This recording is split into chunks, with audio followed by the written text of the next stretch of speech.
Our last project today will focus on the access layer upgrade being presented by Jess Shoup.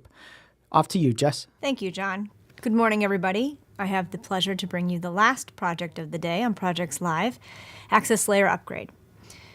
Right now, we are providing an access layer upgrade for 2016. So Dan Matthews is our UTech manager leading the effort, and the project manager is David Boxler. I have the opportunity to just bring you the update live. Sue Workman is our executive sponsor, and this is an upgrade type project. So to replace the access layer network devices, wiring closet switches in the crew buildings, because the current equipment is well beyond its service life and poses risk to campus operations. This is really why we're doing this project. We need to make sure that the foundation of our network is geared not only to work in its current environment, but into the future as well. So what are some benefits? We need to mitigate risk. We need to mitigate the risk of running the business on critical processes and end of support equipment. Right now, the equipment we have is coming to its end of life, which means that the support from the vendor will go away.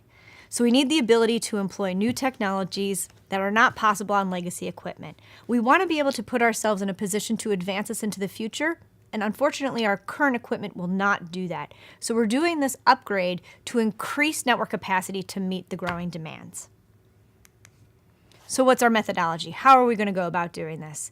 The approach will be to perform the upgrades one building at a time, beginning with buildings that house key administrative areas. So for instance, we've already completed Adelbert, the Alumni Center, Wolstein Hall, Yost, Bioenterprise. We're going to be working towards Cedar Avenue Service Center, Health Services, Tomlinson, Sears, Library Nord. Those are the first set of buildings that we're looking at doing.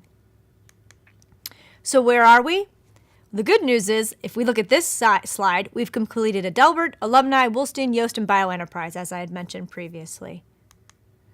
So what are some next steps? We continue to identify key stakeholders within each building. We develop a broader communication plan. We continue to assess the risk of potential campus and building impact.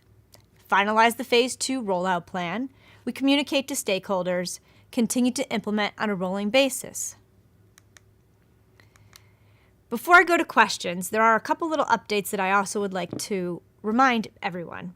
As we do this phased rollout, it's important to know that when we communicate to the building that the impact to you is negligible. You're really not going to see a huge impact.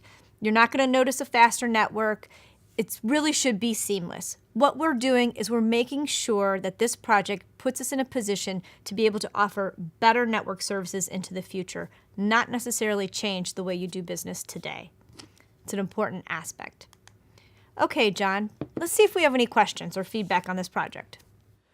Thank you, Jess. If I'm a student, faculty, or staff member across campus, would this project cause a change in how I access any systems across the campus? That's a really good question. Change in access would not be impacted due to this project. In fact, the way you access either your wireless or wired will work exactly the same way it does today. You also will not notice a potential change in speed or level of service. Everything will be consistent as it is today.